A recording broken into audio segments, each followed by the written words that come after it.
ओम शांति। आज हम सब सारे विश्व में, खास तौर पे अपने भारत में, धर्म ग्लानि के सभी लक्षण जो बताए गए हैं उन्हें पुनः प्रकट हुआ देखते हैं। धर्म ग्लानि का अर्थ क्या होता है कि जिस चीज़ का जो ओरिजिनल यानी असली स्वरूप है वो बिगड़ जाए। जैसे आजकल कई लोग कह देते हैं कि आजकल तो जहर भी असली नहीं मिलता। कोई कहता है मैंने जहर खाया था पर उसका असर ही नहीं हुआ, अर्थात जहर अपना धर्म छोड़ चुका है। इसी प्रकार से हर चीज़ अपना धर्म छोड़ चुकी है। जैसे समुंदर है, नदियां हैं। अब समुंदर का धर्म क्या था कि नीचे रहे, धरती पर ना आए। आज समुद्र कई प्रकार के तूफान ला करके कितनी तबाही मचा देता है, और आगे तो और भी तबाही की संभावना सभी लोग फोरकास्ट कर रहे हैं। नदियां अपना पाठ छोड़ चुकी हैं, क्योंकि हर चीज़ अपनी जब मर्यादा को उल्लंघन कर दे, जिसकी जो मर्यादा है उसको कहा जाता है धर्म ग्लानि। आप देखेंगे, आप मौसम बदल गए हैं, हर चीज़ बदल गई है, मनुष्य बदल गए हैं, तो कहा जाता है कि भाई चीज़ वही है लेकिन उसका सब कुछ बदल जाए, उसको कहा जाता है धर्म ग्लानि। जैसे किसी ने कहा है कि नज़रें तो वही हैं, नज़ारे बदल गए। अब नज़रें क्या देखना चाहती हैं? किश्ती तो वही है लेकिन किनारे बदल गए। हम तो वही हैं लेकिन हमारे बदल गए। तो हर चीज़ बदल जाती है। तो हम अन्य बातों को ना लेकर पहले जिसको हम धर्म कहते हैं, भारतवासियों का जो धर्म था, उसी की बात करते हैं। आज किसी भी भारतवासी से पूछो कि तुम्हारा धर्म क्या है, तो वो कहेगा जी तुम्हारे धर्म का नाम क्या है, तो वो कहेगा जी आदि सनातन धर्म। ज़्यादातर यही कहते हैं, आदि सनातन धर्म। ये धर्म का नाम तो नहीं हुआ, ये तो संज्ञा है। आदि मैंने शुरू का, सनातन मैंने सबसे पुराना।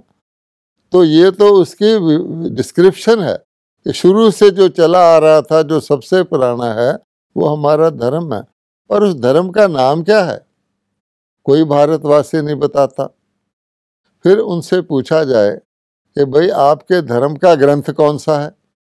जैसे अन्य धर्मों को हम लें, मान लो इस्लाम धर्म को ले, तो हर एक कहेगा हमारा ग्रंथ कुरान शरीफ है। क्रिश्चियंस को कहें, वो कहेंगे हमारा धर्म शास्त्र बाइबल है। बुद्धिस्ट को कहें, 3 मुख्य धर्म है, हमारा ग्रंथ धम्मपद है। हिंदुओं से पूछो, भारतवासियों से पूछो, तो कहेंगे जी हमारे तो अनेक धर्म ग्रंथ है, कितने नाम गिना देंगे, वेद, पुराण, उपनिषद, गीता, रामायण, भागवत, महाभारत इत्यादि इत्यादि।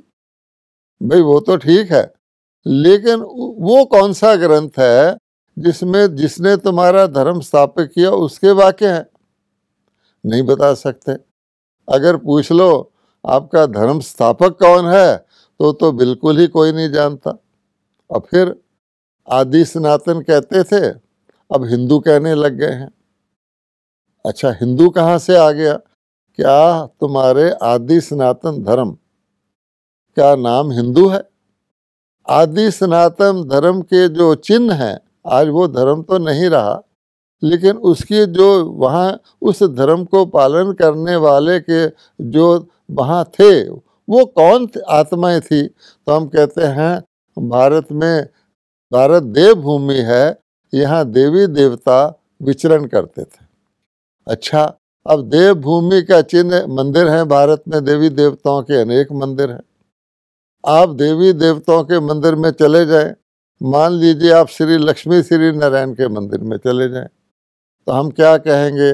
श्री लक्ष्मी श्री नारायण हिंदू हैं? या हिंदुओं के देवता हैं, उनको जो पूजा कर रहा होगा, कोई भगत आके उनको नमन कर रहा होगा, उनके आगे कोई कीर्तन कर रहा होगा, वो हिंदू है, वो हिंदू कहलाता है। लेकिन देवता तो हिंदू नहीं कहलाते, हम कहेंगे हिंदुओं के देवता। लेकिन वो जो देवता थे उनका धर्म क्या था? तो हम सब जानते हैं कि हमने अपने धर्म को, धर्म गिलानी का यही चिन्ह है कि वास्तव में हमारा धर्म आदि सनातन देवी देवता धर्म था। लेकिन क्योंकि अब हम देवी देवता नहीं रहे, देवी देवताओं के लक्षण हमारे में नहीं हैं, देवी देवताओं के नाम तो हम अपने ऊपर रख लेते हैं। आप देखिए किसी भी भारतवासी को, उसका नाम या तो लक्ष्मी होगा या नारायण होगा या किसी का नाम रामचंद्र होगा, किसी का कृष्ण चंद्र होगा, आदि आदि, सीता होगा। लेकिन नाम ही है ना। अगर सचमुच हमारे नाम के अनुसार हम जीवन व्यतीत कर रहे होते तो हमें क्या शर्म आती जो हम ये कहते कि हमारा धर्म देवी देवता धर्म है। लेकिन अब तो हम नाम देवताओं पर रखा हुआ है, घरों में देवताओं के चित्र भी लगाते हैं। और हमारे देश में हर मोहल्ले में, हर गली में और सारे भारत में स्थान स्थान पर कौन सा ऐसी जगह होगी जहाँ देवी देव का मंदिर नहीं होगा, जहाँ हम रामनवमी नहीं मनाते होंगे, जहाँ हम जन्माष्टमी नहीं मनाते होंगे। फिर भी हम ये कहने से शर्माते हैं कि हमारा धर्म देवी देवता है। हम कहते हैं हमारा धर्म आदि सनातन है। तो इसका नाम क्यों गुम कर दिया? इसी को धर्म गिलानी कहते हैं। कारण यही है कि नाम होगा त्रिलोकीनाथ, रहेंगे किराए के चुबारे में और किराया देने के लिए भी पैसे नहीं है, तो नामधारी हो गए। और सबसे हैरानी की बात यह है कि या तो देवी स्त्री जो है उसका नाम देवी पर है, किसी स्त्री का नाम सीता है, किसी का लक्ष्मी है, किसी का राधा है। पुरुष का नाम देवताओं पर होता है, जैसे कोई राम है, कोई कृष्ण है। लेकिन आज के मनुष्यों की देखिए कि पुरुष भी अपना नाम लक्ष्मी नारायण रखे हुए हैं, किसी पुरुष ने अपना नाम सीताराम रखा हुआ है।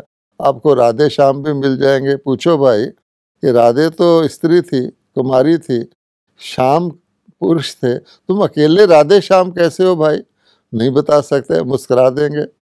और कईयों ने तो अपना नाम में, जैसे गाड़ी में 2 इंजन लगते हैं, पहाड़ी पर चढ़ते हैं तो उन्होंने 3-3 इंजन लगा रखे हैं। आपको शिवा, रामा, कृष्णन नाम का भी व्यक्ति मिल जाएगा और वो उसकी जीवन देखो तो बड़ा विचित्र लगेगा। इसलिए ये धर्म गिलानी का लक्षण है कि कम से कम अपने धर्म का नाम लेते रहो तो तुम्हें उस धर्म की मर्यादाओं को पालन करने का ख्याल आएगा। और फिर क्या हुआ कि जब चलते चलते अब देवी देवता कहलाने में शर्म आने लगी। क्यों? कि देवी देवताओं की मूर्ति लगाई हुई है। पहले वक्त में घर में कोई सिगरेट पीता था, कहा जाता है हर मंदिर के बाहर लिखा होता है कि हाथ पैर धोकर, कोई सिगरेट तो अंदर ले जाता नहीं है। कोई जाके देवी देवताओं के मंदिर में जैसे भोग में फल अर्पण करते हैं, कुछ और चीज़, किसी ने सिगरेट का पैकेट अर्पण किया देवी देवताओं को? नहीं, बल्कि वो कुल्ला करके अंदर जाते थे। भगवान कहता है कि ऐसी स्थिति में घर में आके सिगरेट पिए। पहले वक्त में तो कोई सिगरेट पीता था तो चोरी चोरी जाके पीता था, मुंह धो के घर आता था। अब तो बुरा हाल है। इसी प्रकार से आगे बढ़े तो देवी देवता तो शाकाहारी थे, उनको वैष्णव कहा जाता है। और आज भी किसी होटल में जो नॉन वेजिटेरियन है उसको वैष्णव होटल नहीं कहते, शाकाहारी होटल को वैष्णव, अर्थात कि देवी देवताओं की आहार का सिस्टम कुछ ना कुछ फॉलो किया हुआ। तो आप सोचिए कि जब वो देवी देवताओं के लक्षण ही नहीं रहे तो शर्म नहीं आएगी अपने आप को देवी देवता कहलाने में। इसलिए क्या हुआ कि बाहर के लोगों ने हिंदुस्तान के रहने वालों को हिंदू कहना शुरू किया। तो बहुत आसानी से भारतवासियों ने अपने आप को हिंदू कहलाना शुरू कर दिया, क्योंकि कम से कम हिंदुओं के देवता हैं हम देवता नहीं है भाई, हम हिंदू हैं। अच्छा, हिंदू कोई धर्म है क्या? जैसे अन्य धर्मों का संस्थापक होता है, आप पूछे हिंदू धर्म का संस्थापक कौन है, कोई नहीं बता सकता। हिंदू धर्म कितने वर्ष पहले चला था, जैसे आप पूछेंगे बुद्धिस्ट को या मोहम्मडन को या क्रिश्चियन को, तेरा धर्म कितने वर्ष पहले चला था, वो लगभग तो बता सकता है। हम तो बता ही नहीं सकते, फिर हम कहेंगे आदि सनातन है, कि ढूंढते रहो कब चला था। उसके बाद अच्छा उसका पुस्तक क्या है वो भी नहीं बता सकते। तो ABC जो धर्म की होती है कि फाउंडर कौन है, कितने साल पहले उसने स्थापित किया, और उसके जो कुछ उसने बोला किस पुस्तक में लिखा हुआ, जब हम ये भी नहीं जानते तो बताइए ये धर्म गिलानी के चिन्ह नहीं है। इसीलिए जो है आप अपने धर्म की दशा देख रहे हैं कि नाम धर्म है और हमने इसको इतना विस्तृत कर दिया, बहुत कुछ कर दिया, लेकिन किसी चीज़ का विस्तार होता है तो उसकी क्वालिटी घट जाती है, क्वांटिटी बढ़ जाती है। तो आज हम नाम के हिंदू हैं। सेंसस वाले आते हैं फार्म लेकर के, आप उसमें लिखने की कोशिश करें कि मेरा धर्म देवी देवता था, वो काट के हिंदू कर देंगे कि उनके लिस्ट में देवता नाम ही नहीं है धर्म का, हिंदू ही धर्म नाम है। तो ये हमारे देश की हालत है। अब भगवान कहता है कि जब तुम इस प्रकार के हो जाते हो, अर्थात तुम्हारी धर्म गिलानी हो जाती है, तो तुम्हारे धर्म में सत्ता नहीं रहती। मेन बात धर्म का नाम नहीं होता, धर्म सत्ता होती है। धर्म को एक सबसे बड़ी शक्ति गिना गया है, क्योंकि धर्म के ऊपर कर्म का आधार होता है। तो आज हम अपने धर्म को भूल चुके हैं, उसका नाम भी भूल चुके हैं, तो हमारा कर्म फिर किस प्रकार का है।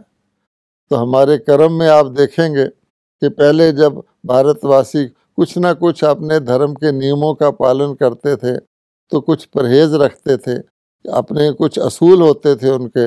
अगर विदेश में भी जाते थे तो कई गंगा जल ले जाते थे, अपने पानी में मिला कर पीते थे कि मैं ध्यान रखूं मैं भारत के धर्म का हूँ।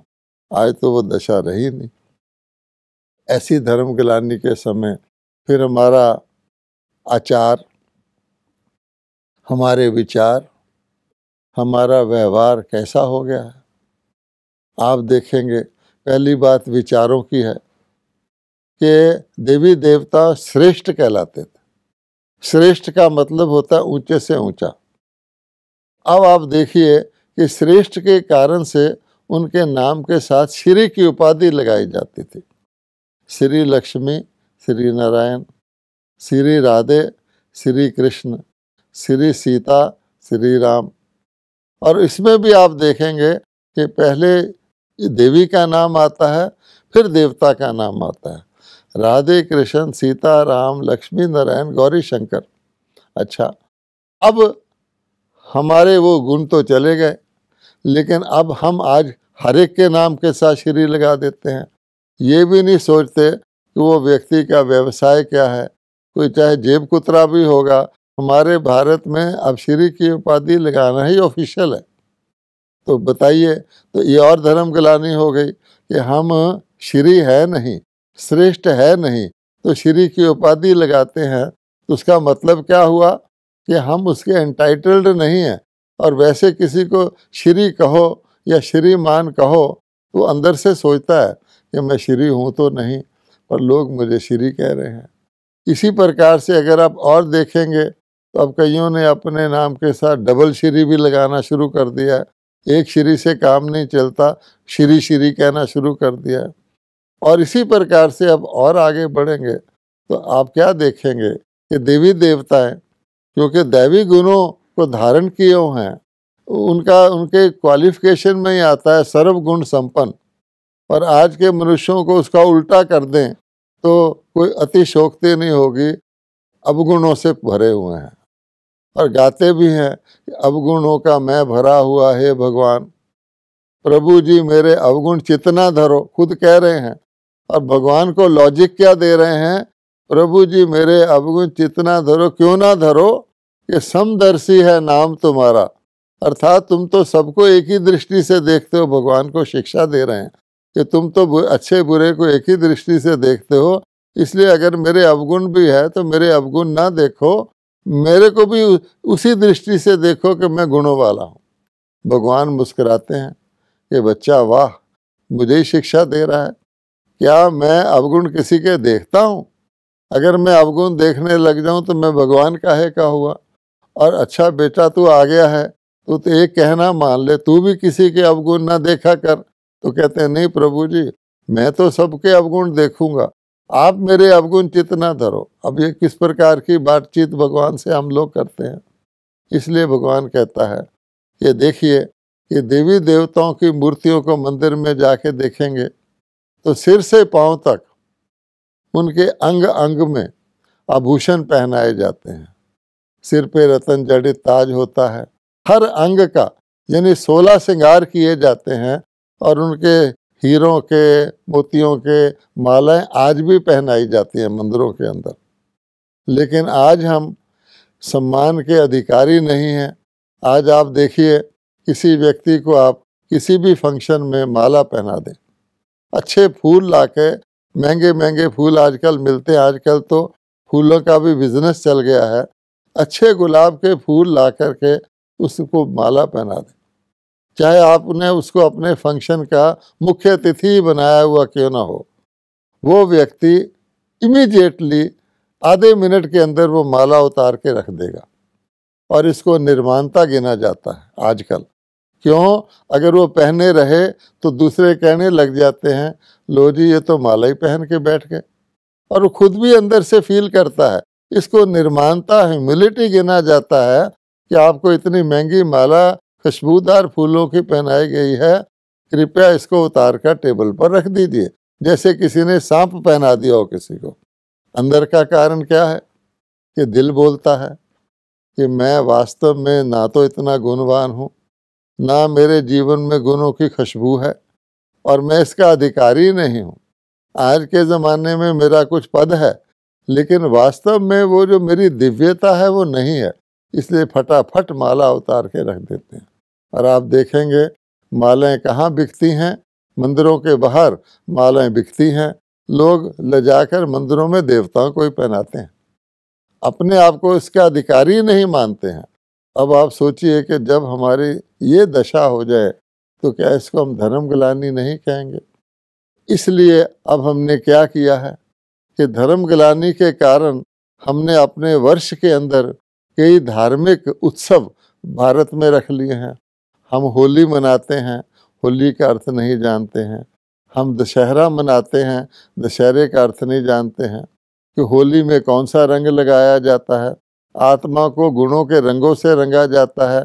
जब आत्मा बिल्कुल गुण रहित हो जाए और नीरस हो जाए तो उसको कोई रंग उसके ऊपर फबता ही नहीं है। इसी प्रकार से हम दशहरा मनाते हैं कि अपने अवगुणों को जिला दो, रावण को अवगुणों का प्रतीक दिखाया जाता है। हम दिवाली मनाते हैं कि देखिए दीपक दीपक जला हुआ है, अर्थात आत्मा रूपी ज्योतियाँ जली हुई हैं, सब लोग खुश हैं। उस दिन हम मिठाई बांटते हैं, और किसी के घर में अगर कोई शोक हो जाए, किसी की मृत्यु हो जाए तो वो दिवाली नहीं मनाता। लेकिन आज तो सारी दुनिया शोक ग्रसित है। अब इसी प्रकार से और आगे चले, हम जन्माष्टमी मनाते हैं, श्री कृष्ण जी के जन्म की रामनवमी मनाते हैं, अर्थात हम बहुत सारे उत्सव मनाते हैं वो एक दिन के, वन डे वंडर। उसके बाद फिर हम वैसे के वैसे ही हो जाते हैं। तो जैसे कि नाम मात्र टोकन रिस्पेक्ट हम अपने पूर्वजों को देते हैं, और रोज़ मंदिर में कह के आ जाते हैं आप सर्वगुण संपन्न हो, हम नीच पापी कपटी हैं। अगले दिन जाके फिर कहेंगे आप सर्वगुण संपन्न हो, हम नीच पापी कपटी हैं। कोई अपने पूर्वजों से या माता पिता से कहे कि आप बहुत अच्छे हो, हम बहुत खराब हैं, रोज़ कहने लग जाए तो वो क्या कहेंगे? कहेंगे इसकी बजाय तू रोज़ ये वर्णन करता है, कोई अच्छा बन जा।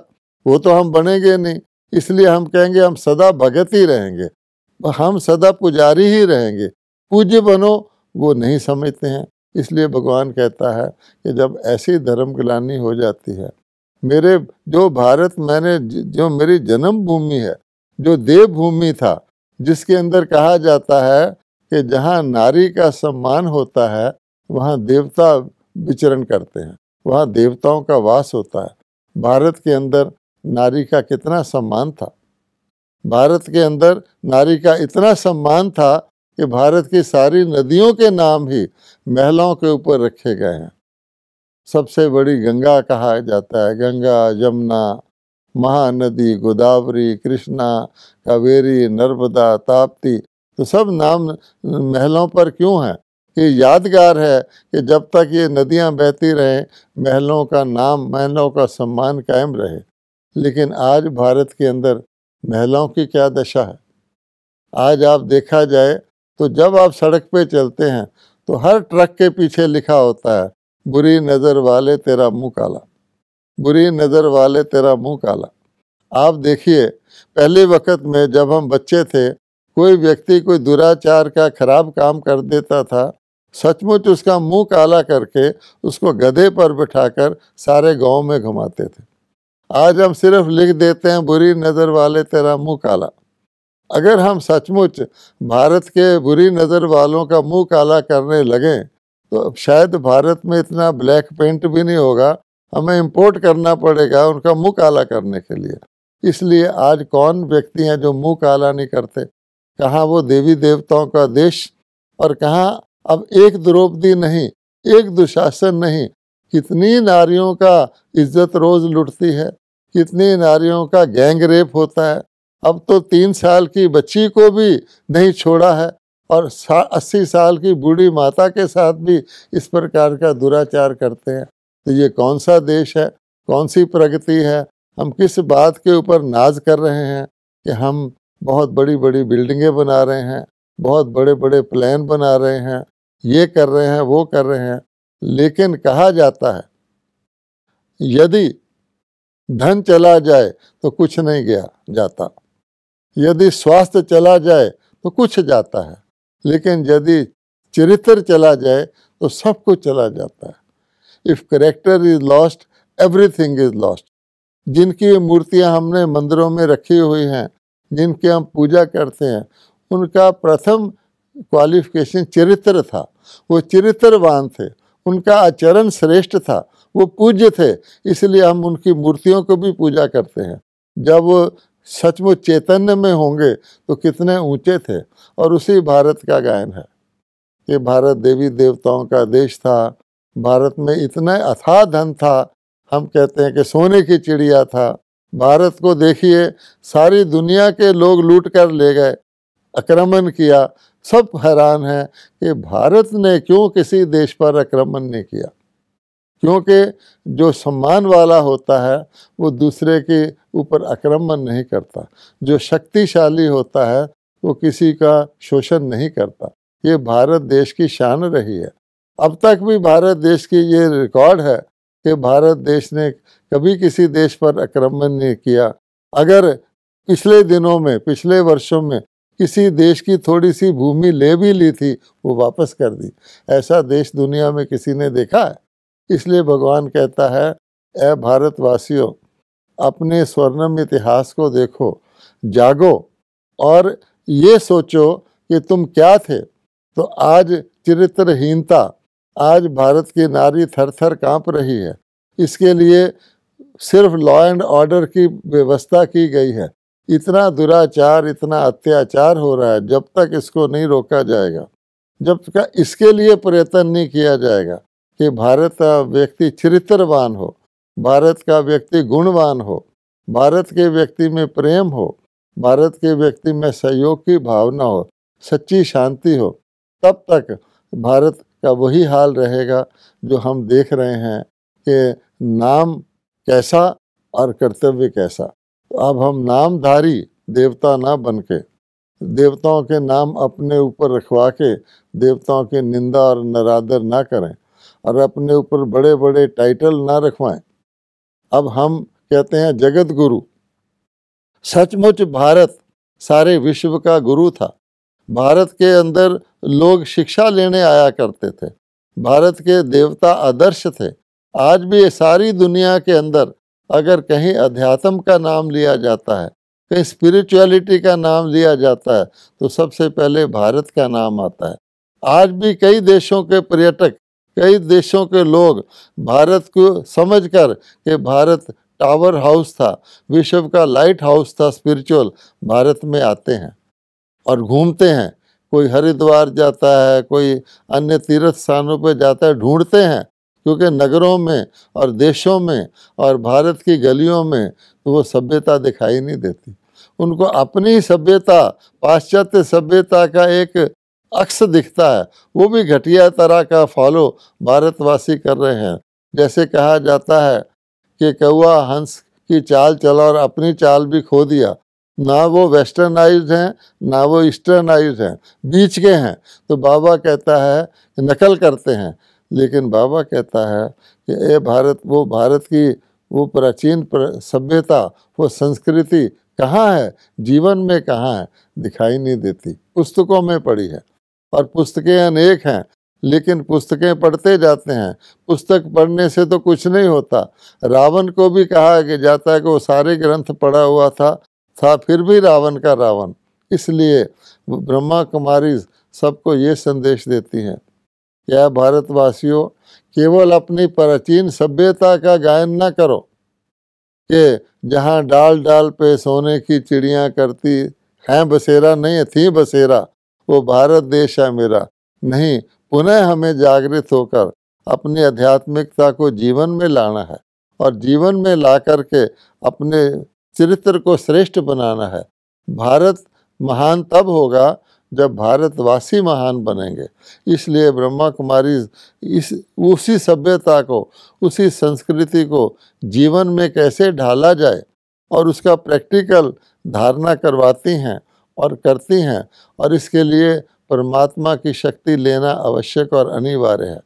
आज भारत में अनेक प्रकार की आध्यात्मिक पद्धतियां हैं। आप देखेंगे सभी पद्धतियों में अपने ही बल से, अपनी ही शक्ति से अपने आप को ठीक करने का प्रयत्न किया जाता है। आज जैसे भारत में योग सिखाया जाता है, तो अपने आप की, अपने ही शरीर को भिन्न भिन्न आसनों में ला करके हम समझते हैं कि हमने योग आसन कर लिए। भगवान ने कहा था कि इस जीवन में तुम्हें कमल पुष्प के समान रहना है। विष्णु जी के हाथ में कमल पुष्प दिखाया गया है। कमल पुष्प के ऊपर किसी का प्रभाव नहीं पड़ता। हम कमल पुष्प के समान तो जीवन नहीं बनाया, हम पद्म आसन लगा के बैठ जाते हैं, उसको कहते हैं कमल आसन हो गया। भगवान ने कहा था अपनी बुद्धि को बैलेंस में रखो, बुद्धि को क्लियर रखो, उसकी निर्णय शक्ति बढ़ेगी। हमने शीश आसन बना लिया कि अपने हेड पर बॉडी को बैलेंस करना है, ना कि जीवन को बैलेंस में लाना है। भगवान ने कहा था ये शरीर एक माध्यम है, ये शरीर नश्वर है, तुम आत्मा हो। आत्मा अभिमानी बनने का, विदेही बनने का अभ्यास करो। हमने शव आसन लगाना शुरू कर दिया, लेट जाते हैं, रिलैक्सेशन हो जाती। तो हम सूक्ष्म को स्थूल में ले गए हैं। भगवान कहता है ये योग नहीं है। योग एक बहुत विशाल चीज़ है। योग का प्रभाव तो सारे वातावरण पर पड़ता है, सारे तत्वों पर पड़ता है, वनस्पति पर पड़ता है। योग का ही प्रभाव था जो भारत में शेर और गाय एक घाट जल पीते थे। इसलिए असली योग भी भारत का क्या था, भगवान से शक्ति लेना था। भगवान ने कहा है कि अपने को आत्मा समझकर मुझ परमात्मा को याद करो तो मैं तुम्हारे सब पापों से को मुक्त करूँगा। वो योग कहाँ है? हमने UN से योगा डे के लिए भी परमिशन ले लिया, लेकिन उसका भी हम लाभ नहीं ले पा रहे कि हम वास्तविक योग ही नहीं कर रहे हैं। इसलिए ब्रह्मा कुमारी का सभी भाई बहनों को संदेश है जो अपने जीवन के अंदर अशांति, तनाव, अनेक प्रकार की असमर्थता और ख़ास तौर पे विवशता महसूस करते हैं कि वो आएँ और अन्य लाखों भाई बहनों के साथ इस भारत के असली जीवन पद्धति को अपनाएं। ओम शांति।